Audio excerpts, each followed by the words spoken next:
చంద్రబాబు గారు జైలుకెళ్ళినటువంటి సందర్భంలో గుండెలాగిపోయి మరణించినటువంటి వాళ్ళ కుటుంబాన్ని పరామర్శిస్తానని మొదట బాలకృష్ణ ప్రకటించాక భువనేశ్వర్ గారు నిజం గెలవాలి పేరుతో యాత్ర చేస్తారని అప్పుడు ప్రకటించడం, మొదట్లో ఒక జిల్లా పర్యటించిన తర్వాత ఈలోపు చంద్రబాబు గారు విడుదల కావడంతో ఆ కార్యక్రమం ఆగిపోవడం జరిగింది.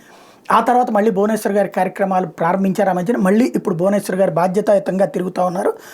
తాజాగా తూర్పుగోదావరి జిల్లాలో పర్యటన 3 రోజుల పాటు అక్కడే తూర్పుగోదావరి జిల్లా ఉమ్మడి తూర్పుగోదావరి జిల్లాలో పర్యటిస్తారు. జగ్గంపేట, పెద్దాపురం, తుని రూరల్, కాకినాడ సిటీ మొదటి రోజు, పి గన్నవరం, అమలాపురం, రాజోలు, మండపేట నియోజకవర్గాల్లో రెండో రోజు, అనపర్తి, నిడదవోలు, కొవ్వూరు, రాజానగరం నియోజకవర్గాల్లో 26వ తారీఖున పర్యటించబోతున్నారు. చంద్రబాబు గారి అరెస్ట్ సమయంలో గుండెలాగినటువంటి వాళ్ళ కుటుంబాల పరామర్శ అన్నటువంటి మంచి ఆలోచన.